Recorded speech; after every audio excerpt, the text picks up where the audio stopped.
Hello everyone, कैसे हो सभी। आई होप सभी अच्छे होंगे। सबसे पहले तो सभी को हैप्पी होली। ठीक है, होली के दिन मैं ये वीडियो बना रहा हूँ रात को। देखो, ये जो पर्टिकुलर वीडियो होने वाली है काफ़ी यूज़फुल वीडियो होने वाली है उन स्टूडेंट के लिए। थोड़ी अलग वीडियो है, डिफरेंट वीडियो है। मैं अपना एक्सपीरियंस शेयर करूँगा कंप्लीट। थंबनेल देख लिया होगा तुमने, और थंबनेल देख के तुम्हें आइडिया भी लग गया होगा कि ये वीडियो किसके बारे में होने वाली है। तो ये जो वीडियो होने वाली है, ये जो लेक्चर होने वाला है कंप्लीटली, वो होने वाला है आरपीएससी असिस्टेंट प्रोफेसर, या कॉलेज लेक्चरर भी अपने कह देते हैं, असिस्टेंट प्रोफेसर के लिए फिजिक्स में जो भी स्टूडेंट प्रिपरेशन कर रहे हैं। ठीक है, अपने फिजिक्स की बात करेंगे। जो भी स्टूडेंट प्रिपरेशन कर रहे हैं, सबसे पहले उसके बारे में अपने कंप्लीट डिस्कस करेंगे कि अपनी प्रिपरेशन कैसे करनी चाहिए, तुम्हें किन किन चीज़ों का हमें ध्यान रखना चाहिए अपनी प्रिपरेशन के दौरान, कौन कौन सी मिस्टेक्स है जो अपने को अवॉइड करनी है यहाँ पे। ठीक है, क्योंकि अपने देखो, क्योंकि जो वैकेंसी है वो काफ़ी टाइम बाद वैकेंसी आती है, तो ऐसे भी नहीं, बहुत सारे हमें चांस मिलते हैं। जिस वजह से अपने एक अटेम्प्ट में नहीं हुआ तो अपने दूसरे वाले में कर लेंगे, बहुत टाइम बाद में वैकेंसी आती है। तो जो मिस्टेक्स है, जो मैंने भी मिस्टेक्स की थी, ठीक है, वो किस टाइप की मिस्टेक्स है जो तुम्हें अवॉइड करनी है अपनी प्रिपरेशन के दौरान, वो सारी चीज़ें अपने डिस्कस करेंगे। और इसमें अपने डिस्कस करेंगे मेरा इंटरव्यू एक्सपीरियंस कैसा रहा था। आरपीएससी असिस्टेंट प्रोफेसर का मैंने एग्ज़ाम क्वालिफाई किया था, और इंटरव्यू में क्या पूछा जाता है, क्या एक्सपीरियंस रहा। ठीक है, वो अपने डिस्कस करेंगे। और उससे पहले मैं ये भी डिस्कस करूँगा कि मेरा बैकग्राउंड क्या रहा था। ठीक है, मेरा अब तक का बैकग्राउंड क्या है, जिसके बेसिस पे तुम, ये भी ज़रूरी है देखो। ठीक है, ऐसे नहीं है कि बैकग्राउंड बिना जाने ही तुम प्रेडिक्ट कर लोगे सारी चीज़ें कि कैसे हमें प्रिपरेशन करनी चाहिए। तो कंप्लीट बैकग्राउंड के बारे में भी डिस्कस करेंगे, मेरा बैकग्राउंड क्या रहा था, ठीक है, इस एग्ज़ाम को देने से पहले। और मैं ये बता दूं कि मेरा फाइनल सिलेक्शन नहीं हुआ था, रिटर्न एग्ज़ाम मैंने इसमें क्वालिफाई किया था, इंटरव्यू दिया था मैंने, कुछ मार्क्स से मिस कर दिया था। और क्यों मिस कर दिया था, वो काफ़ी मेरी मिस्टेक्स थी, गलतियाँ थी, और कुछ ऐसी चीज़ें थी जिनको मैंने टाइम नहीं दिया था। वो सारी यहाँ डिस्कस करूंगा ताकि वो गलतियां तुम ना करो यहाँ पे। ठीक है, तो ये देखो, ये जो कोई भी एग्ज़ाम है ना, किसी भी एग्ज़ाम के लिए अपने प्रिपरेशन करते हैं, किसी भी टाइप का एग्ज़ाम हो, उसमें सिलेक्शन होना या ना होना, वो इस चीज़, तुम्हारे आईक्यू पे या तुम्हारा दिमाग कितना है उस पर मैटर नहीं करता। ये मैटर करता है कि उस एग्ज़ाम के लिए तुमने कितना टाइम इन्वेस्ट किया है, और सही डायरेक्शन में टाइम इन्वेस्ट किया है या नहीं किया। ठीक है, ये कुछ चीज़ें होती है जो मैटर करती है। ठीक है, ऐसा नहीं होता कि इसका आईक्यू लेवल बहुत अच्छा है तो ये बिना पढ़े ही एग्जाम को क्वालिफाई कर लेगा, उसको कम मेहनत की जरूरत पड़ेगी, ऐसा कुछ भी नहीं होता। जो एक अच्छा खासा जितना रिक्वायर्ड टाइम है उतना टाइम देगा किसी एग्जाम को, तो डेफिनेटली उसका एग्जाम क्वालिफाई होगा। तो ये सारी चीज़ें डिस्कस करेंगे। सबसे पहले बात करें, हाँ, इसके बाद में अपने प्रिपरेशन स्ट्रेटेजी के बारे में भी अपने डिस्कस करेंगे कि कैसे इसको कवर करना है, कंप्लीट डिस्कशन करेंगे यहाँ पे। ठीक है, सबसे पहले तो मैं अपने बैकग्राउंड के बारे में डिस्कस करूं ताकि तुम्हें भी आइडिया रहे भाई सर का क्या बैकग्राउंड था, कौन कौन से एग्जाम पहले से क्वालिफाई किए हुए थे। ठीक है, ताकि एक तुम्हें कंप्लीट नॉलेज रहे इसके बारे में। तो मैं अपने बैकग्राउंड के बारे में डिस्कस करूं। सबसे पहले मैंने बीएससी ऑनर्स इन फिजिक्स किया है डीयू से। ठीक है, और कंप्लीट मेरी 11th-12th है जो स्कूलिंग है वो कंप्लीट राजस्थान से हुई है, हिंदी मीडियम स्कूल से हुई है, आरबीएससी बोर्ड से। ठीक है, और आप में से भी काफ़ी लोगों की जो इस वीडियो को देख रहे हैं, आप में से भी काफ़ी लोगों की जो स्कूलिंग है वो आरबीएससी से ही हुई होगी, राजस्थान बोर्ड से ही हुई होगी। ठीक है, बीएससी ऑनर्स डीयू से किया था, काफ़ी क्रेज था उस टाइम पे डीयू का, और अभी भी है, डीयू का काफ़ी क्रेज होता है। ठीक है, और मैं तो कहता हूँ जिसका भी एडमिशन, जो भी तुम्हारे छोटे भाई बहन हो, जो भी दोस्त हो, जो जाना चाहते हो तो जाना भी चाहिए, काफ़ी अच्छी जगह है। हाँ, बट चीज़ों को वहाँ एक्सप्लोर करना ज़रूरी है। उसके बाद में मैंने एमएससी की थी, एमएससी डीयू एंट्रेंस दिया था, एंट्रेंस क्वालिफाई किया था। एमएससी मैंने फिजिक्स में वहीं से की थी, डीयू से ही। ठीक है, एमएससी के साथ साथ में मैंने नेट का एग्ज़ाम है वो क्वालिफाई कर लिया था। उसके एक साल बाद में मैंने जीआरएफ वो भी क्वालिफाई कर लिया था, गेट का एग्ज़ाम भी क्वालिफाई कर लिया था। और जस्ट आफ्टर एमएससी मैंने 2 साल के लिए टीचिंग भी की है कॉलेज में।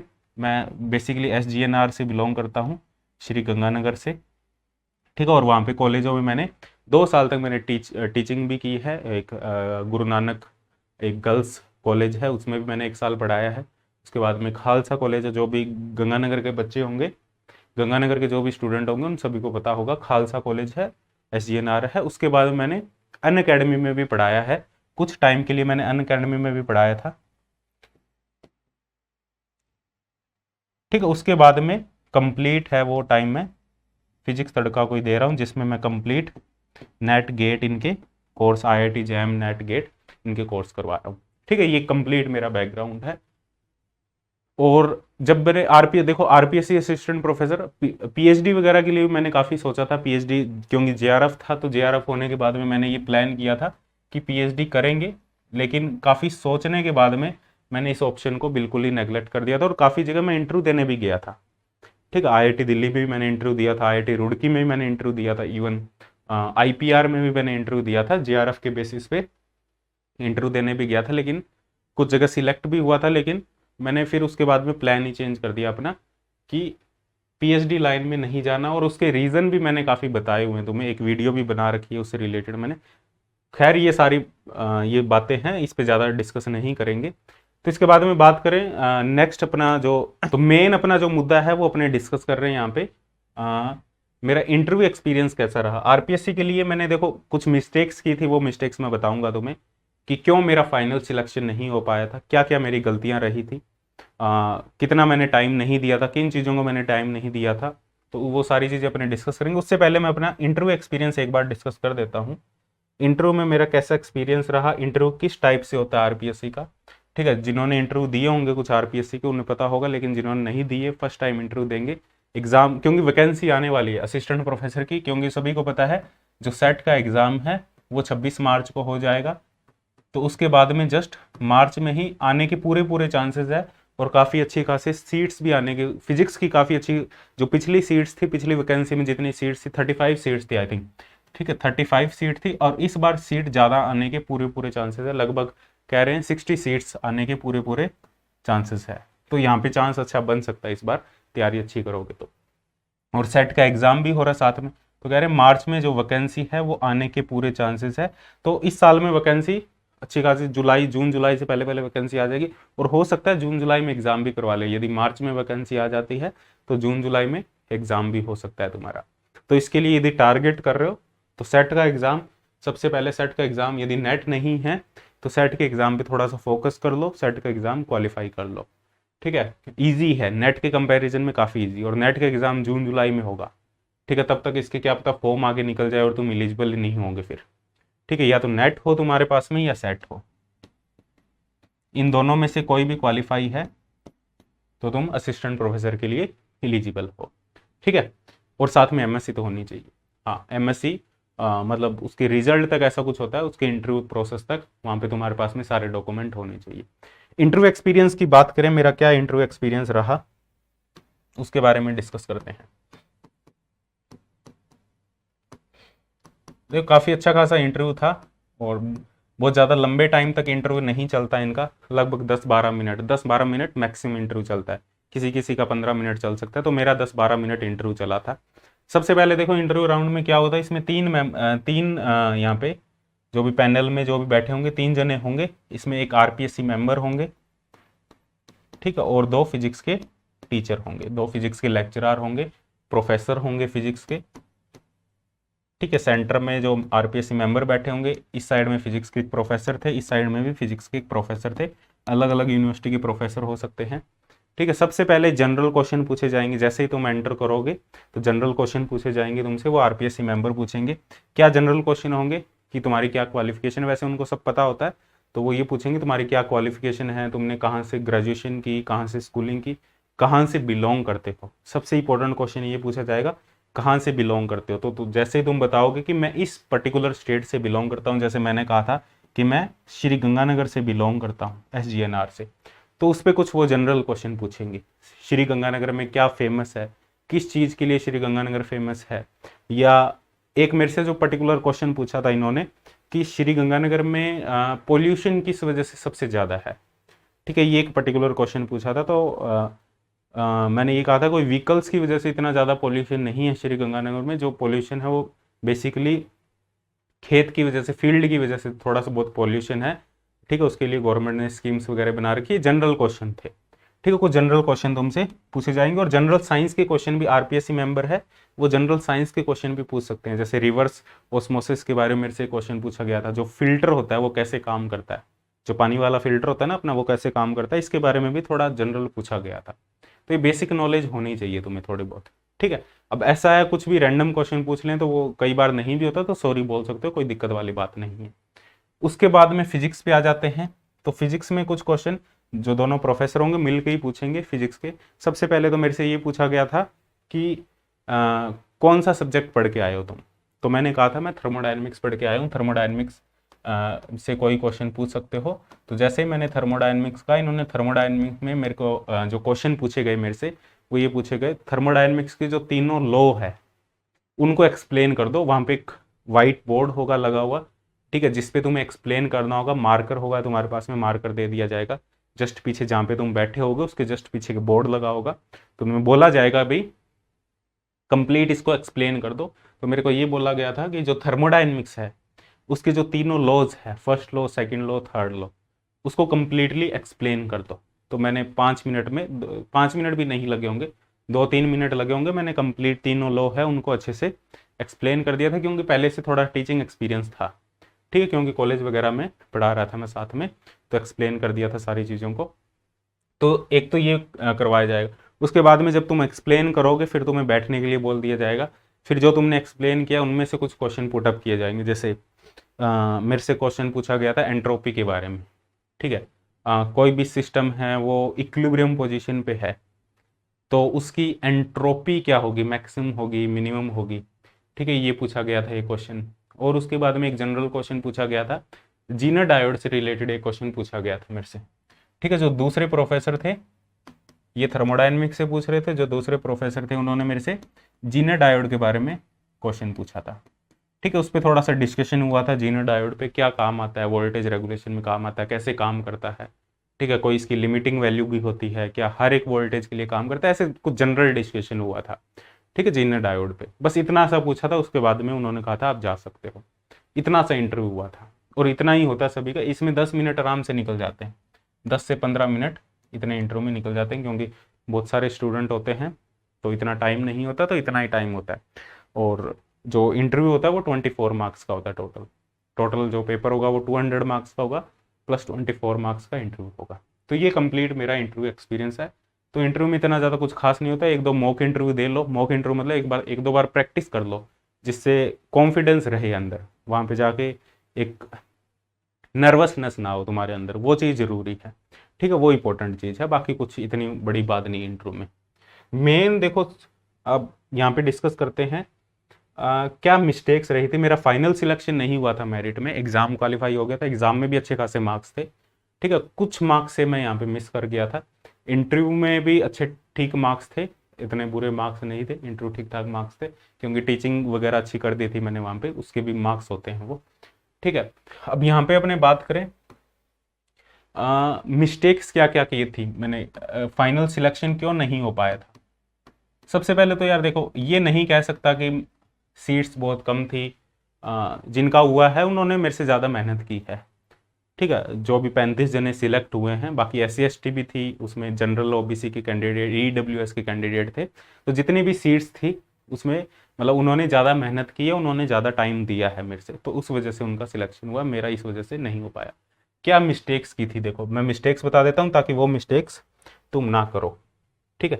सबसे पहली मिस्टेक्स मैंने ये की थी, कुछ जो GK पोर्शन है, देखो इसमें मैं पेपर पैटर्न की बात करूं तो असिस्टेंट प्रोफेसर में तुम्हारे 3 पेपर होंगे, ठीक है। Paper first, paper second and paper third. Paper third सभी का कॉमन पेपर होता है, GK का पेपर होता है ये। इसमें तुम्हारे 100 क्वेश्चन होंगे 50 मार्क्स के, 100 क्वेश्चन होंगे 50 मार्क्स के, मतलब आधा नंबर का एक क्वेश्चन होगा और 1/3 नेगेटिव मार्किंग होगी। और GK का सिलेबस भी बहुत ज़्यादा है। फिजिक्स के स्टूडेंट के साथ में सबसे ज़्यादा दिक्कत यही होती है, जिन्होंने फिजिक्स को बहुत ज़्यादा टाइम दिया होता है, GK को टाइम नहीं दिया होता, तो उनका GK पोर्शन बहुत ज़्यादा वीक होता है। और GK पोर्शन में सिर्फ राजस्थान GK है, और राजस्थान GK सबसे ज़्यादा लेंथी GK है, ठीक है, इसको मैंने बहुत ज़्यादा टाइम नहीं दिया था, थोड़ा बहुत टाइम दिया था और इसमें मैं बहुत ज़्यादा पीछे रहा था। ठीक है, तो सबसे पहली मिस्टेक यही है कि जो जीके पोर्शन है वो इक्वली इंपॉर्टेंट है सिलेक्शन के लिए। यदि तुम जीके पोर्शन नहीं करोगे तो ये समझ लेना सिलेक्शन नहीं होगा। इक्वली इंपॉर्टेंट, क्योंकि फिजिक्स में एक लिमिट है, फिजिक्स में मैक्सिमम एक लिमिट है कि उससे ज़्यादा नहीं जाया जा सकता, उससे ज़्यादा मार्क्स नहीं लाए जा सकते, वो एक मैक्सिमम लिमिट है। तो यहाँ पे जो जीके पोर्शन है, जो पेपर थर्ड है, यही एक मेजर रोल रखता है सिलेक्शन होगा या नहीं होगा। तो जिसने जीके में अच्छे मार्क्स ले लिए, ठीक है, और फिजिक्स नॉर्मल हो गया, एवरेज हो गया, सभी का एवरेज ही होता है फिजिक्स, ठीक है, तो फिजिक्स नॉर्मल हो गया, जीके में अच्छे मार्क्स आ गए, इक्वली इंपॉर्टेंस दे दी इस पोर्शन को। इसमें तुम्हारा हिस्ट्री आता है, पॉलिटिकल साइंस आता है, जियो राजस्थान राजस्थान का ही आता है कंप्लीट, राजस्थान की हिस्ट्री, राजस्थान का पॉलिटिकल साइंस, और राजस्थान की जियोग्राफी, इकोनॉमी, राजस्थान की इकोनॉमी, और जिसमें तुम्हारी कंप्लीट इकोनॉमी में तुम्हारी जो आचार संहिता वगैरह, बजट वगैरह, वो सारी चीज़ें पूछी जाती है, स्कीम्स वगैरह पूछी जाती है, और उसके साथ में इसमें करंट भी पूछा जाता है, राजस्थान का करंट कंप्लीट। ठीक है, तो इसके लिए तुम कोई बुक भी फॉलो कर सकते हो, राजस्थान करंट। तो मेरी एक गलती ये रही थी कि मैंने इसको बहुत ज़्यादा टाइम नहीं दिया था, थोड़ा बहुत टाइम दिया था मैंने। ठीक है, क्योंकि जो इससे पहले पेपर हुआ था वो काफ़ी इजी पेपर था। ठीक है, जो पुरानी वैकेंसी में हुआ था, 2014 की वैकेंसी थी, 16 में पेपर हुआ था, 18 में ज्वाइनिंग मिली थी, वो बहुत इजी पेपर था इसके कंपैरिजन में, और ये पेपर बहुत टफ था जो इस बार हुआ था। तो सभी उस हिसाब से ही पढ़ रहे थे, पुराने के हिसाब से, तो उसमें इतना ज़्यादा कुछ खास था नहीं, फिजिक्स के बेसिस पे आराम से सिलेक्शन भी हो रहा था, कोई दिक्कत वाली बात नहीं थी। लेकिन यहाँ अब जो नेक्स्ट होने वाला है वो भी ऐसा ही होने वाला है, और हो सकता है इससे टफ ही हो। तो जीके पोर्शन को बिल्कुल भी अवॉइड नहीं कर सकते, जिसको मैंने अवॉइड किया था, क्योंकि यहाँ पे 5 से 10 नंबर और बढ़ सकते थे, और 5 से 10 नंबर और बढ़ जाते तो सिलेक्शन के पूरे पूरे चांसेस बन जाते आराम से, फिर इंटरव्यू की भी टेंशन नहीं रहती, कोई दिक्कत वाली बात नहीं होती। तो यहाँ पे आराम से बढ़ाए जा सकते थे, 5 नंबर तो आराम से बढ़ाए जा सकते थे जीके पोर्शन। तो ये पहली मिस्टेक्स थी। ठीक है, तो इसको मैंने टाइम नहीं दिया था। उसके बाद में पेपर फर्स्ट और पेपर सेकंड की बात करें, इनके लिए मैंने थोड़ी प्रिपरेशन की थी, इसके लिए मैंने नोट्स वगैरह भी अच्छे बनाए थे, अभी भी मेरे पास में अवेलेबल है पेपर फर्स्ट और पेपर सेकंड के नोट्स। पेपर फर्स्ट ये भी फिजिक्स का होगा, ठीक है, और पेपर सेकंड है ये भी फिजिक्स का होगा। ठीक है, इसमें भी 150 क्वेश्चन होंगे, इसमें भी 150 क्वेश्चन होंगे, और आधा आधा नंबर का क्वेश्चन होगा, 75 नंबर का, ये भी 75 नंबर का, टोटल तुम्हारा 200 मार्क्स का पेपर होगा। ठीक है, 150 150 75 75 मार्क्स का, तो 150 क्वेश्चन बहुत होते हैं। और फिजिक्स फर्स्ट पेपर जो था, पेपर फर्स्ट था यहाँ पे, ठीक है, वो जो था वो काफी टफ पेपर था, tough in the sense lengthy था, क्वेश्चन इतने ज्यादा भी टफ नहीं थे, लेंथी था। 150 क्वेश्चन थे, 150 क्वेश्चन में से मैक्सिमम जो क्वेश्चन अटेम्प्ट हो सकते थे, मैक्सिमम जिसकी बहुत अच्छी खासी तैयारी है, वो 100 ही हो सकते थे, इससे ऊपर किसी के अटेम्प्ट नहीं हो सकते थे, क्योंकि बहुत लेंथी पेपर था और बड़े बड़े क्वेश्चन थे, नेट लेवल के, गेट लेवल के क्वेश्चन थे, इवन गेट और नेट के और आईआईटी जैम के क्वेश्चन तो रिपीटेड भी थे इन दोनों पेपर में, फर्स्ट और सेकंड पेपर में। सारा एनालिसिस किया हुआ मैंने कंप्लीट, पेपर फर्स्ट में भी पेपर सेकंड में भी गेट नेट के क्वेश्चन रिपीटेड थे। ठीक है, तो 150 क्वेश्चन थे, मैक्सिमम 100 ही अटेम्प्ट हो सकते थे, और जो एवरेज अटेम्प्ट हुआ बच्चों का वो 80 क्वेश्चन हुआ, और उनमें से कुछ नेगेटिव मार्किंग वगैरह भी हुई। तो मतलब 75 में से ये मान के चलो कि 40 से 45 नंबर का ही मैक्सिमम अटेम्प्ट हो सकता था। ठीक है, इससे ज़्यादा अटेम्प्ट नहीं हो सकता, तो किसी का 50 का हो गया होगा, लेकिन वो नेगेटिव करके उतना ही रह गया होगा। तो ये थोड़ा टफ पेपर था।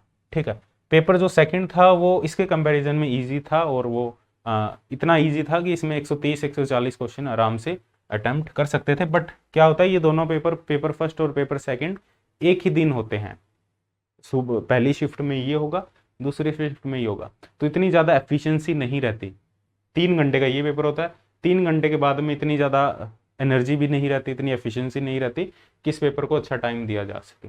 तो इस वजह से ये पेपर हमेशा, वैसे इजी था, लोगों ने अच्छा स्कोर किया था, तो इजी पेपर था, फिर भी इसमें जो मैक्सिमम अटेम्प्ट हो सकता था वो 130 से 140 क्वेश्चन अटेम्प्ट हो सकते थे 150 में से। ठीक है, और इसमें जिनका सिलेक्शन हुआ उन्होंने इसमें ही ज़्यादा स्कोर किया होगा डेफिनेटली, और जीके पोर्शन में स्कोर किया होगा। ठीक है, तो फिजिक्स को तो टाइम देना ही है, फिजिक्स के बिना तो सिलेक्शन पॉसिबल ही नहीं है। फिजिक्स के साथ साथ हमें जीके पोर्शन इक्वली इंपॉर्टेंट है, ठीक है, उसको भी टाइम देना। अब मैंने गलती ये की थी क्योंकि जो एग्ज़ाम वैकेंसी आई थी दिसंबर में आई थी पुरानी 2021 में, उसके बाद में ये कहा था भाई मार्च में एग्ज़ाम हो जाएगा, लेकिन मार्च अप्रैल में नहीं हुआ था, उस एग्ज़ाम को आगे शिफ्ट कर दिया था। शिफ्ट करने की वजह से मैंने क्या किया था, मैंने प्रिपरेशन है वो बीच में गैप ले लिया था बहुत ज़्यादा, ठीक है। जब ये वैकेंसी थी, जब इन्होंने शिफ्ट कर दिया था एग्ज़ाम, मैं 2 महीने मैंने अच्छे से थोड़ा सा इस पर टाइम दिया था, ठीक है। जब वैकेंसी आई थी दिसंबर में, जनवरी फरवरी में मैंने इसको कंप्लीट टाइम दिया था, फिजिक्स को भी टाइम दिया था और कुछ पोर्शन में जीके का भी पढ़ रहा था, ठीक है। फिर मार्च में एक न्यूज़ आती है, अप्रैल में कुछ ऐसा, ठीक है, अप्रैल में एक न्यूज़ आती है कि ये जो एग्ज़ाम है वो नहीं हो रहा, आगे शिफ्ट कर दिया गया है। तो वहाँ मैंने अपनी प्रिपरेशन को बिल्कुल ही छोड़ दिया, ठीक है। फिर मैं दूसरे काम करने लग गया, कॉलेज में तो मैं था ही, कॉलेज में तो मैं टीच कर ही रहा था, ठीक है। उसके साथ में मेरे पास में और भी बहुत सारी अपॉर्चुनिटीज़ थी। कौन कौन सी अपॉर्चुनिटी थी मेरे पास में, अनअकैडमी का भी ऑफर था,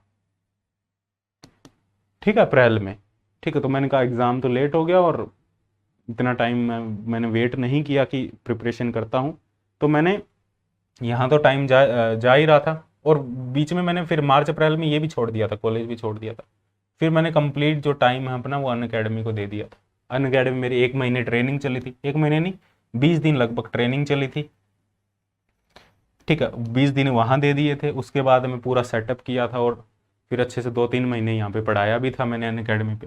तो यहाँ से ध्यान बिल्कुल भी हट गया था, क्योंकि एक अच्छा अमाउंट भी पे कर रहे थे ये, ठीक है। और ऑनलाइन में मेरा जो यूट्यूब चैनल है वो भी चल रहा था, तो अच्छा पे कर रहे थे, तो जैसे अनअकैडमी में टाइम दे दिया था और यहाँ से बिल्कुल ही ध्यान हटा दिया था जो एग्ज़ाम था, ठीक है। ये सबसे बड़ी गलती थी, ठीक है। पहली गलती जीके को टाइम नहीं दिया, दूसरी गलती कि बीच में जो फ्लो बना हुआ था उसको तोड़ दिया था, ठीक है। तो यही सजेस्ट करूंगा, जो भी बच्चे प्रिपरेशन कर रहे हैं, जो भी स्टूडेंट प्रिपरेशन कर रहे हैं, असिस्टेंट प्रोफेसर को यदि टारगेट कर रहे हो, एग्ज़ाम कभी भी हो, किसी भी टाइम हो, मान लो एग्ज़ाम उन्होंने अनाउंस कर दिया, मान लो मार्च में फॉर्म आ गए तुम्हारे, मार्च लास्ट में फॉर्म आ गए और उन्होंने अनाउंस कर दिया कि जून जुलाई में एग्ज़ाम है, मान लो जुलाई में एग्ज़ाम नहीं हो पाता किसी वजह से, तो एग्ज़ाम आगे चला जाएगा, मान लो नवंबर में चला जाएगा, तो इन दोनों बीच में अपनी प्रिपरेशन को मत छोड़ना।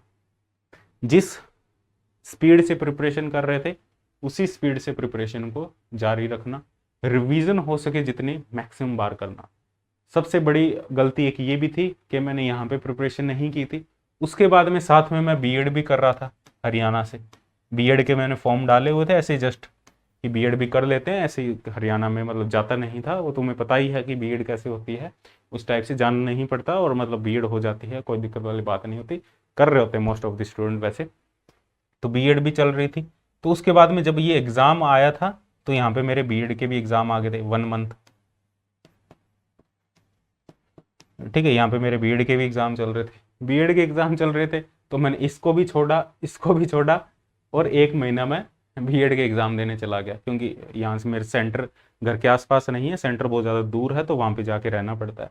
मैंने कहा इसको क्यों ख़राब करें, तो बीएड का एग्ज़ाम देने भी चला गया, तो 1 महीना इसमें निकल गया, और इसी बीएड के एग्ज़ाम के बीच में मेरा कॉलेज लेक्चरर का एग्ज़ाम था। तो कॉलेज लेक्चरर की जो पढ़ाई की थी मैंने जनवरी फरवरी और मार्च, ये पढ़ाई की थी, उसके बाद में मैंने थोड़े दिन बस रिवीजन की थी इस टाइम पे जब मेरे बीएड के एग्ज़ाम थे।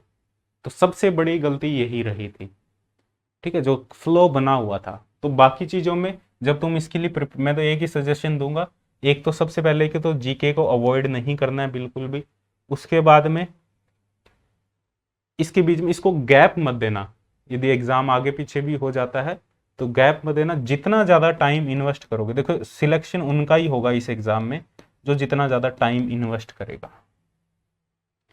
ठीक है। जितना ज़्यादा तुम लोगों से ज़्यादा टाइम इन्वेस्ट करते जाओगे उतनी तुम्हारी प्रोबेबिलिटी सिलेक्शन की बढ़ती जाएगी। तो उसके बावजूद भी ऐसा नहीं है कि बहुत लो मार्क्स से मेरा रहा था, कुछ मार्क्स से ही मेरा जो सिलेक्शन है वो नहीं हुआ था, ठीक है।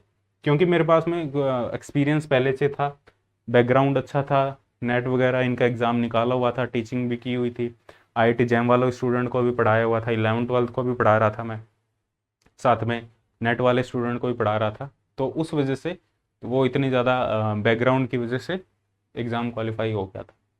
ठीक है, तो ये मेरा कंप्लीट एक्सपीरियंस है और ये मिस्टेक्स है जो तुम्हें नहीं करनी। ठीक है, प्रिपरेशन करनी कैसे है, प्रिपरेशन स्ट्रेटेजी की बात करें, कैसे प्रिपेयर करना है। प्रिपरेशन स्ट्रेटजी देखो, तो सबसे पहले दोनों को साथ में लेके चलना है। ठीक है, जैसे जीके की बात करें प्लस फिजिक्स की बात करें, ठीक, इक्वली इंपॉर्टेंट है। जीके को तुम छोड़ नहीं सकते। इसमें हिस्ट्री पोर्शन को थोड़ा कम टाइम दे सकते हो, बाकी को ज़्यादा दे सकते हो तुम, करंट वगैरह को और पॉलिटिकल साइंस को, जियोग्राफी को, उनको ज़्यादा टाइम दे सकते हो। इसमें हिस्ट्री पोर्शन थोड़ा बड़ा पोर्शन है। हिस्ट्री में तुम सिलेक्टिव कर सकते हो जो उन्होंने मेंशन किया है सिलेबस में। ठीक है, जो भी उन्होंने, जो भी विरासत है, जो भी अलग अलग नेम मेंशन किए उन्होंने, इसके बारे में ही पढ़ना है, वो कर सकते हो। ठीक है, जियोग्राफी है वो अच्छे से कर सकते हो, पॉलिटिकल साइंस अच्छे से कर सकते हो। ठीक है, इसके बाद में इकोनॉमी, जो इसमें बजट वगैरह राजस्थान का करंट बजट है उसके बारे में अच्छे से पढ़ सकते हो। ठीक है, इकोनॉमी, उसके बाद में करंट, राजस्थान का, सिर्फ राजस्थान का करंट आएगा इसमें, राजस्थान के कौन कौन से लोग हैं जो फेमस है स्पोर्ट्स में और बाकी सारी चीज़ों में। तो इसके लिए तुम फॉलो कर सकते हो, मूमल फॉलो कर सकते हो। मूमल एक बुक आती है, 6 महीने की भी आती है, 1 साल की भी आती है। मूमल करंट के लिए 1 साल पुरानी, और हो सके तो 2 साल पुरानी भी कर लेना, क्योंकि पिछले एग्जाम में जो क्वेश्चन पूछे गए थे करंट के, वो 2-2 साल पुराने भी पूछे गए थे। आंकड़े जो पूछे गए थे वो 2-2 साल पुराने भी पूछे गए थे। तो मूमल है वो 2 साल पुराने भी तुम कर लेना अच्छे से। ठीक है, क्योंकि क्वेश्चन, क्योंकि एक एक नंबर मैटर करेगा यहाँ पे। तो वही है, तुम जितना ज़्यादा एफर्ट दोगे ना, उतना ही तुम्हारे सिलेक्शन के चांस बढ़ेंगे। तो टाइम को वेस्ट मत करना। लोगों से यदि सिलेक्शन लेना है तो लोगों से ज़्यादा एफर्ट देना। जितना हर कोई दे रहा होगा उससे तुम्हें ज़्यादा एफर्ट देना है। ज़्यादा इन दी सेंस, जो लोग नहीं कर रहे होंगे वो तुम्हें करना होगा। लोग 1 साल की करंट पढ़ेंगे, तुम्हें 2 साल की पढ़नी है। बाई चांस 5-6 क्वेश्चन मिल गए उसे, तो 2-3 नंबर तो तुम्हारे वहाँ पक्के हो गए ना, 2-3 नंबर तुम ऑटोमेटिकली आगे रहोगे। ठीक है, तो इसमें हिस्ट्री को हो सकता है कम टाइम दे दो, जियोग्राफी, पॉलिटी, इकोनॉमी, क्योंकि ये छोटे पोर्शन है, इनमें आराम से इनको कवर किया जा सकता है। तो यदि हम माने तुम दिन में 10 घंटे भी पढ़ रहे हो, तो 3 से 4 घंटे स्टार्टिंग फेज में, जब तक जीके कंप्लीट नहीं हो जाता, 3 से 4 घंटे तुम इस पे इन्वेस्ट कर सकते हो। स्टार्टिंग में थोड़ा कम रख सकते हो, बाद में तुम बढ़ा सकते हो। ठीक है, डेली का एक, क्योंकि पूरे दिन फिजिक्स भी नहीं पढ़ी जाएगी, बोर हो जाओगे पढ़ पढ़ के, तो 3 से 4 घंटे इस पे इन्वेस्ट कर सकते हो। ठीक है, उसके बाद में फिजिक्स की बात करें तो फिजिक्स में 2 पेपर है, physics first and physics second, और इसमें टोटल 10 यूनिट है। ठीक है, कौन कौन सी यूनिट है मैं बता देता हूँ। जो फिजिक्स फर्स्ट है उसमें ईएमटी इलेक्ट्रॉनिक्स, ईएमटी इलेक्ट्रॉनिक्स, इसके बारे में कंप्लीट बताता हूँ मैं कैसे तैयारी करनी है। ईएमटी है, इलेक्ट्रॉनिक्स है, सर्किट एनालिसिस है, एएमपी एसएसपी है। सर्किट एनालिसिस ये छोटी यूनिट है, एएमपी है, atomic and molecular physics, SSP है। तो ये तो है तुम्हारा फर्स्ट पेपर का सिलेबस, 5 यूनिट है टोटल, ये करनी है। सेकंड पेपर का सिलेबस की बात करें, इसमें तुम्हारा मैथमेटिकल फिजिक्स है, और तुम्हारा classical mechanics, quantum mechanics, thermostat, और तुम्हारा थर्मोस्टेट के अलावा न्यूक्लियर फिजिक्स। ये तुम्हारा सेकंड पेपर है। ठीक है, इससे थोड़ा सा पेपर इजी आया था, इससे थोड़ा पेपर टफ आया था। सर्किट एनालिसिस के क्वेश्चन टफ थे, इलेक्ट्रॉनिक्स के क्वेश्चन थोड़े टफ थे। ठीक है, इनके इजी थे, सॉलिड के थोड़े इजी थे, ईएमटी के भी ठीक ठाक थे, हो रहे थे क्वेश्चन ईएमटी के भी। ठीक है, इनमें इजी था क्वेश्चन। तो ये दोनों तुम्हारी 10 यूनिट है। और अब देखो, इसमें जो सिलेबस है ना तुम्हारा, वो पूरा का पूरा नेट का सिलेबस ही है। ईएमटी पूरा नेट में कवर होता है तुम्हारा। ठीक है, इलेक्ट्रॉनिक्स ये पूरा का पूरा नेट में कवर होता है। ठीक है, कुछ 1-2 टॉपिक होंगे जो अपने नेट में नहीं पढ़ते हैं, वो एक्स्ट्रा करने पड़ेंगे। सर्किट एनालिसिस भी तुम्हारा नेट में कवर हो जाता है। सर्किट एनालिसिस में Z parameter, H parameter, superposition theorem, Thevenin theorem, maximum power transfer theorem, ये सारे थ्योरम है। इसमें ज़्यादा टाइम नहीं लगेगा, ये सबसे छोटा पोर्शन है इसमें। ईएमटी बड़ा है, इलेक्ट्रॉनिक्स में इतना टाइम नहीं लगेगा, एएमपी में भी नहीं लगेगा, एसएसपी और ईएमटी ये दोनों थोड़े बड़े पोर्शन हैं। ठीक है, इसमें तुम्हारा ऑप्टिक्स भी आ जाता है ईएमटी के अंदर, यहाँ ऑप्टिक्स भी आ जाता है। तो उन्होंने ऑप्टिक्स है वो ईएमटी के अंदर ही डाल रखा है। ठीक है, तो इन पे अच्छा खासा तुम्हें टाइम देना पड़ेगा। ठीक है, और फिजिक्स सेकंड की बात करें, मैथमेटिकल फिजिक्स, ये कंप्लीट नेट वाला है। ठीक है, क्लासिकल मैकेनिक्स में तुम्हें इसमें थोड़ा न्यूटोनियन वगैरह भी देख लेना, ये भी नेट वाला है कंप्लीट। क्वांटम कंप्लीट नेट वाला है, थर्मोस्टेट कंप्लीट नेट वाला है, न्यूक्लियर फिजिक्स कंप्लीट नेट वाला है। तो जो नेट का सिलेबस है वही ऑलमोस्ट सिलेबस है, कोई डिफरेंट सिलेबस नहीं है। और एग्जाम का लेवल है वो भी वही समझ लो तुम, गेट नेट। ठीक है, और इवन इसमें देखो जो क्वेश्चन मैंने पेपर पेपर देखना तुम, और पेपर को तुम जब देखोगे तो तुम्हें मिलेगा कि गेट के क्वेश्चन रिपीटेड है। ठीक है, नेट के क्वेश्चन भी रिपीटेड है, और आईआईटी जैम के क्वेश्चन भी है, क्योंकि एनालिसिस किया है कंप्लीट। तो ये क्वेश्चन भी इसमें रिपीटेड है, और इवन सेट के क्वेश्चन भी देख लेना। ठीक है, तो ये क्वेश्चन भी रिपीटेड है। ठीक है, तो सबसे पहले प्रिपरेशन करनी कैसे है, देखो जीके के लिए बात करें तो मेरे हिसाब से तो बुक प्रेफर कर सकते हो। यदि कभी जीके नहीं पढ़ी हुई तब तो कोर्स पे जा सकते हो, किसी भी कोचिंग का कोर्स ले सकते हो। अलग अलग कोर्स मिल जाएंगे तुम्हें, अलग अलग कोचिंग इंस्टीट्यूट लॉन्च करेंगे कोर्स को। बहुत ज़्यादा टाइम भी ऐसा भी नहीं कि पूरा टाइम जीके को ही दे दो तुम, फिजिक्स को बिल्कुल भी टाइम नहीं दो। तो जीके इक्वली इंपॉर्टेंट है, बट टाइम दोनों को देना है। ठीक है, या थोड़ा बहुत पहले से, यदि राजस्थान के स्टूडेंट हो तो थोड़ा बहुत पहले से यदि पढ़ा हुआ है जीके, रीट वगैरह या इनकी भी तैयारी कर रहे हो, तो थोड़ा बहुत यदि जीके पहले से भी पढ़ा हुआ है तो इसमें तुम एक कॉलेज असिस्टेंट प्रोफेसर के लिए एक अलग बुक आती है, और जब ये वैकेंसी आएगी तो मेरे को लग रहा है एक बुक लॉन्च भी होगी, तो कुछ दिन में तुम्हें वो बुक्स में मिल जाएगी, और उससे पहले तुम ये बाकी चीज़ें कवर कर सकते हो, हिस्ट्री, जियोग्राफी, पॉलिटी। लेकिन जो नई बुक आएगी उसमें तुम्हारे जो नए टॉपिक है, जैसे करंट, जैसे तुम्हारा इकोनॉमी के जो नए टॉपिक है, राजस्थान की इकोनॉमी वगैरह, करंट वगैरह, जो तुम्हारा बजट वगैरह, वो इसमें ऐड होके आ जाएगा। बट अभी के लिए तुम पुरानी बुक को ही फॉलो कर सकते हो। और पनोरमा की एक बुक आती है कॉलेज लेक्चरर के लिए, स्पेशल कॉलेज लेक्चरर के लिए, ये लक्ष्य को भी फॉलो कर सकते हो, बट पनोरमा अच्छी बुक है जीके के लिए, उसको फॉलो कर सकते हो यदि पहले जीके पढ़ी हुई है। ठीक है, और अदरवाइज तुम कोई कोचिंग भी फॉलो कर सकते हो, किसी कोचिंग भी ले सकते हो, अच्छे वीडियो लेक्चर हो जिनमें फटाफट से वीडियो लेक्चर देख के एक अंडरस्टैंडिंग बन जाए स्टार्टिंग में। क्योंकि थोड़ी सी प्रॉब्लम, जब मैंने भी स्टार्ट किया था ना इसको थोड़ा बहुत पढ़ना जीके को, तो बुक से पढ़ना थोड़ा डिफिकल्ट हो जाता है, और खासकर साइंस वाले स्टूडेंट के लिए तो ज़्यादा डिफिकल्ट हो जाता है वो थ्योरी पढ़ना, हिस्ट्री पढ़ना, पॉलिटिकल पढ़ना, और कुछ आइडिया भी नहीं होता ना कि किस में कितना टाइम लगेगा। कभी हिस्ट्री पढ़ी नहीं तो क्या आइडिया होगा भाई हिस्ट्री में कितना टाइम लगने वाला है, जियोग्राफी में कितना टाइम लगने वाला है। तो हिस्ट्री सबसे ज़्यादा टाइम लेती है, जियोग्राफी, पॉलिटिकल, इकोनॉमी, इनमें बहुत कम टाइम लगता है। तो ये चीज़ें पहले कवर करने की कोशिश करना, हिस्ट्री को बाद में कवर करना।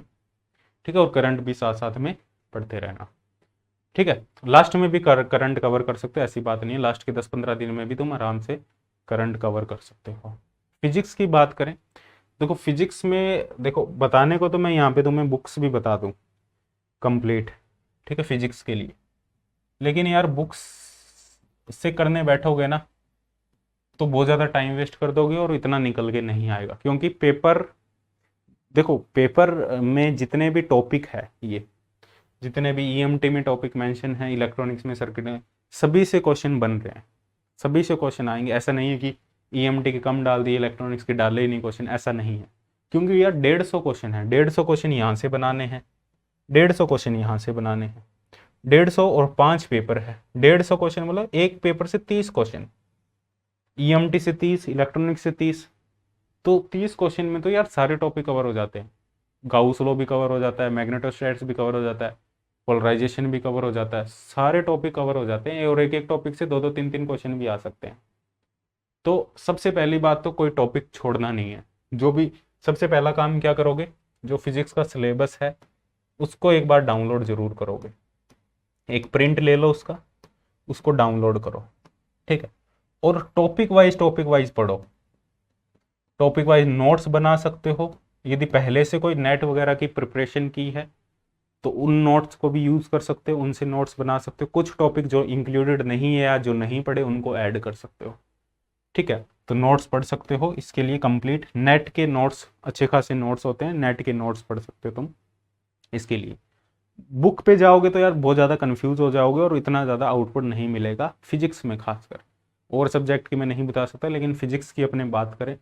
अब जैसे मान लो ईएमटी की तुम बुक पढ़ने जाओगे, ईएमटी के लिए तुम मान लो बुक पढ़ोगे ग्रिफिथ, ग्रिफिथ बुक पढ़ने जाओगे तो 2 महीने में तुम्हारी ईएमटी नहीं खत्म होगी, ठीक है। उसके बाद में तुम मान लो क्वांटम के लिए बुक पढ़ोगे जेटली, तो 2 महीने जेटली, फिर बुक पढ़ोगे क्लासिकल मैकेनिक्स, 2 महीने क्लासिकल मैकेनिक्स, गोल्डस्टीन पढ़ोगे, जयश्री उपाध्याय पढ़ोगे, एमपी के लिए पूरी एचके दास करनी पड़ेगी। तो इतना ज़्यादा बुक से पढ़ना इतना ज़्यादा यूज़फुल नहीं होगा। तो यहाँ पे तुम नोट्स फॉलो कर सकते हो नेट गेट के। यदि तुमने प्रिपरेशन की है नेट गेट की तो बहुत अच्छा है, वही नोट्स फॉलो करो, या तुम कोचिंग की तरफ जा सकते हो जिससे तुम्हें एक डायरेक्ट पाथ मिल जाए, ठीक है।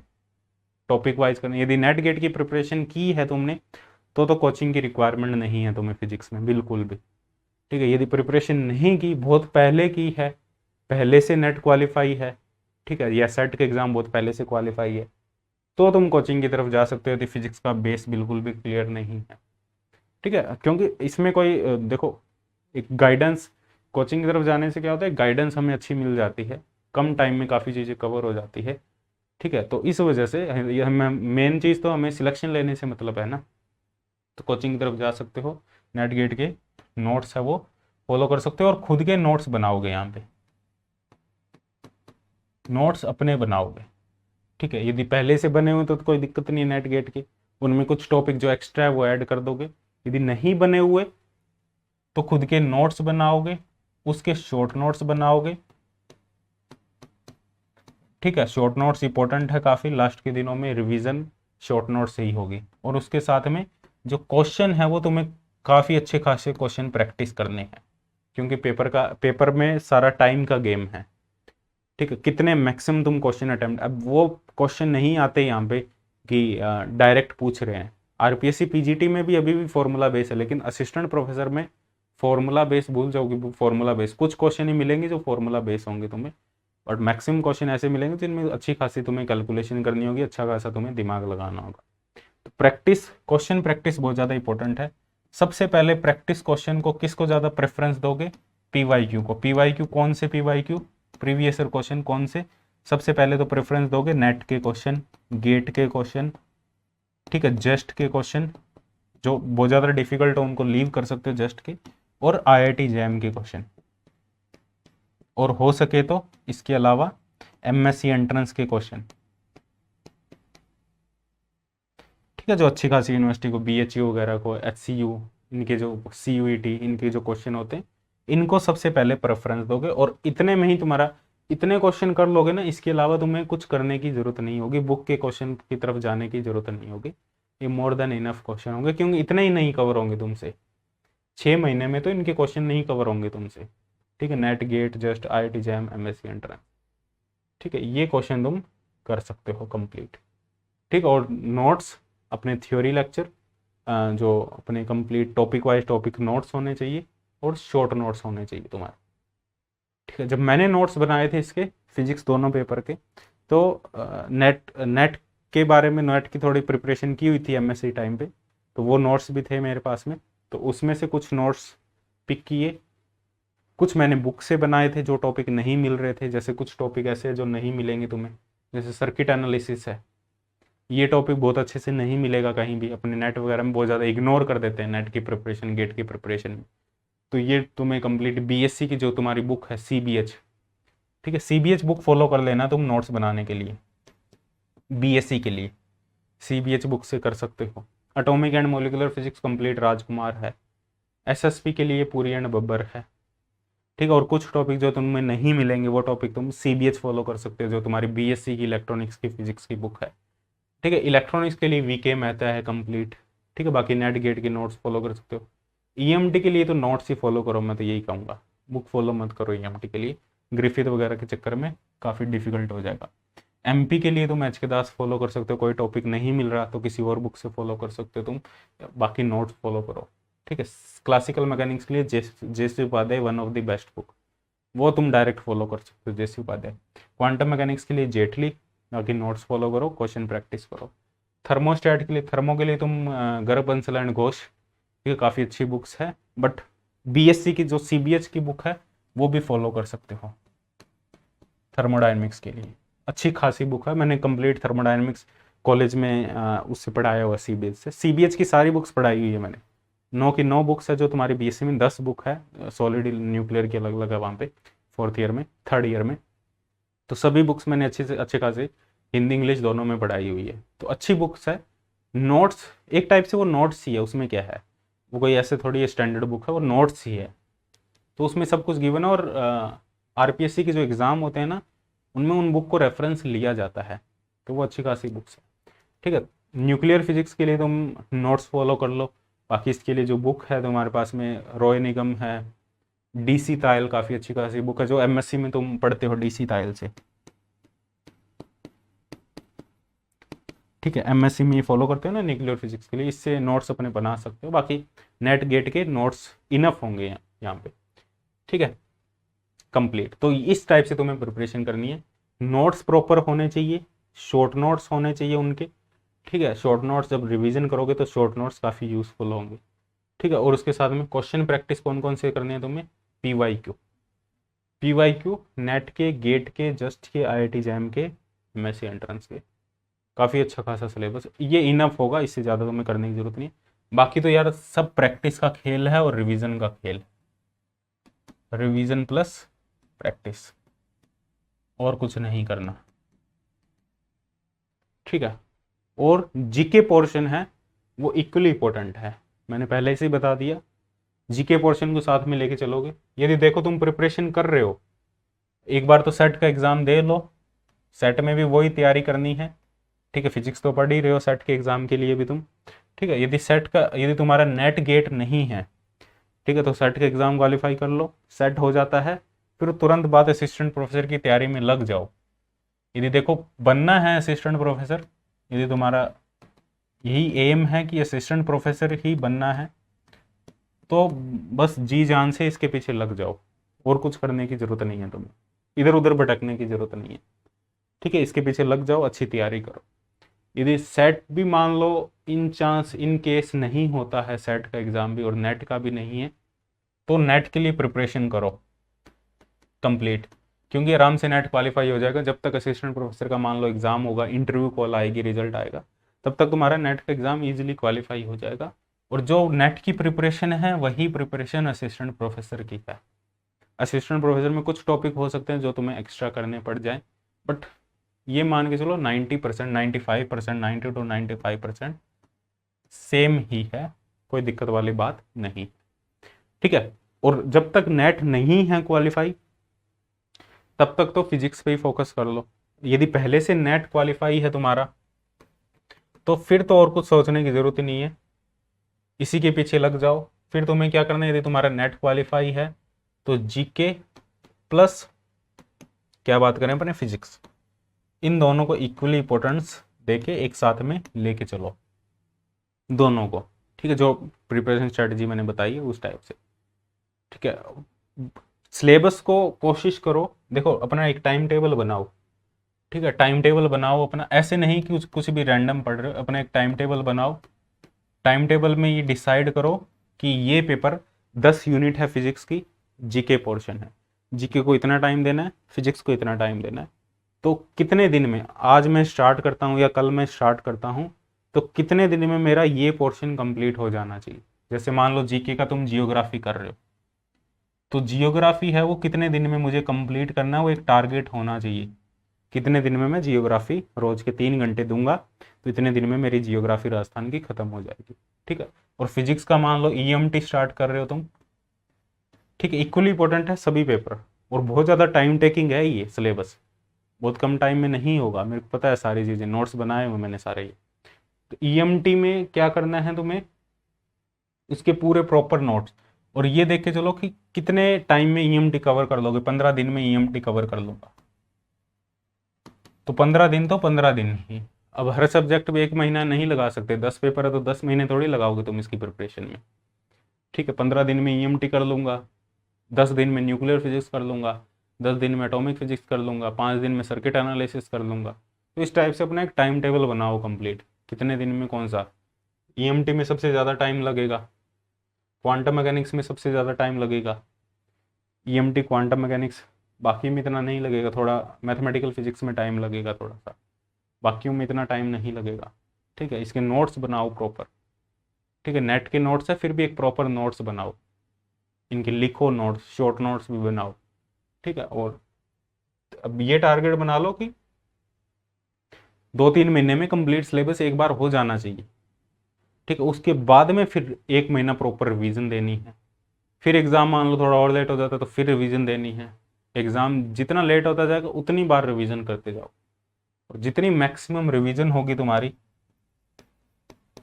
जितनी मैक्सिमम बार रिवीजन होगी और जितनी प्रैक्टिस होगी क्वेश्चन की, प्रैक्टिस किसकी, PYQ क्वेश्चन की, तो तुम्हारे सिलेक्शन के पूरे पूरे चांसेस बनेंगे। और GK is equally important, you can not ignore the GK portion, it is very important portion, selection के लिए काफ़ी इंपॉर्टेंट। इंटरव्यू के लिए भूल जाओ, अभी इंटरव्यू मैटर नहीं करता अभी के लिए। इंटरव्यू की प्रिपरेशन आफ्टर एग्जाम, यदि तुम्हारा नाम आ जाता है लिस्ट में, फिर इंटरव्यू की प्रिपरेशन करना। यदि एग्जाम में काफ़ी अच्छे खासे मार्क्स आ जाएंगे और इंटरव्यू नॉर्मल भी हो जाएगा तो कोई दिक्कत वाली बात नहीं है। ठीक है, और अच्छी खासी सीटें भी आएगी इस बार। कंपटीशन भी ऐसा नहीं कि कंपटीशन नहीं है, कंपटीशन भी अच्छा खासा कंपटीशन है। ठीक है, और बस यही सजेशन दूंगा मैं, जो मैंने गलतियां की है वो गलतियां मत करना, फ्लो मत टूटने देना, किसी और चीज़ में बीच में भटकना मत। ये देखो, पहले से डिसाइड कर लो प्रिपरेशन करनी है तो करनी है, फिर बीच में किसी और चीज़ को मत लेके आना। बीच में मान लो सेकंड ग्रेड का एग्ज़ाम आ गया, रीट का एग्ज़ाम आ गया, दोबारा फर्स्ट ग्रेड का एग्ज़ाम आ गया, एक चीज़ पे रहना है तो एक ही चीज़ पे रहना है। ठीक है, इस पे रह लो या किसी और पे रह लो, एक बार इस पे घुस गए तो फिर कंप्लीट टाइम इसको दो। हाँ, इसको नहीं दे रहे फिर तुम दूसरी चीज़ों को दे सकते हो। एक फ्लो जो होता है ना वो नहीं टूटना चाहिए। जैसे मैंने कहा था, मैंने 2-3 महीने तो अच्छे से प्रिपरेशन की थी, उसके बाद में मैं और चीज़ों में घुस गया था। हाँ, लेकिन मैं अपने आप से फुली सेटिस्फाइड हूँ, और वहाँ मैंने जो एक्सपीरियंस किया, मैंने जो स्टेप लिए, और वो उन चीज़ों को मैं आज सोचता हूँ कि वो चीज़ें मैंने सही की थी, सही कदम लिए थे मैंने।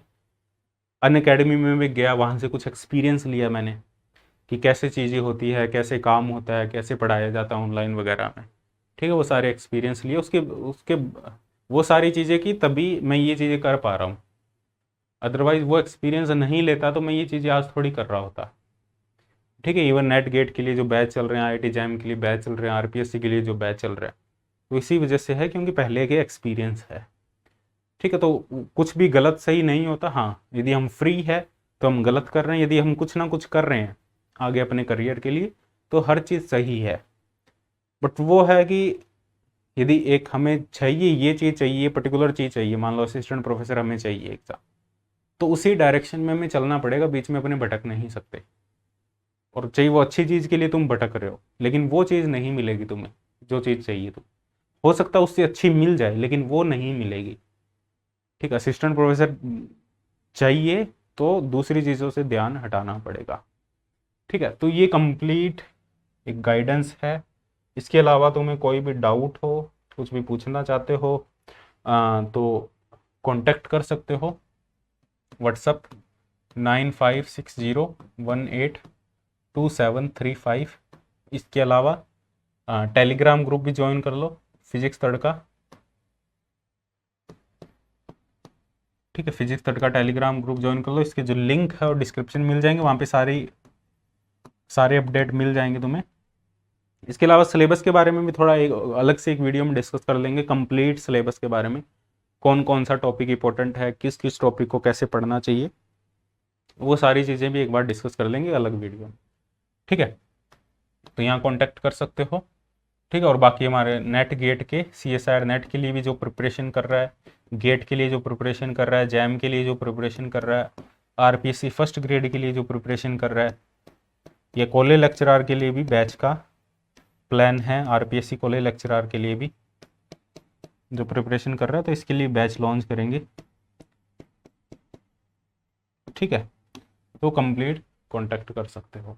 ठीक है, और भी कोई डाउट हो, जरूर नहीं कोचिंग के पर्पज से ही है, और भी कोई डाउट हो, कुछ पूछना चाहते हो, कुछ एक्सपीरियंस लेना चाहते हो, कुछ मतलब कुछ पूछना चाहते हो भाई कहाँ से कवर करें, किस सब्जेक्ट को कहाँ से कवर करें, कोई भी किसी भी टाइप का डाउट हो तो बेझिझक कांटेक्ट कर सकते हो, कॉल कर सकते हो, पूछ सकते हो। ठीक है, तो मिलते हैं नेक्स्ट सेशन में, बाय बाय, टेक केयर।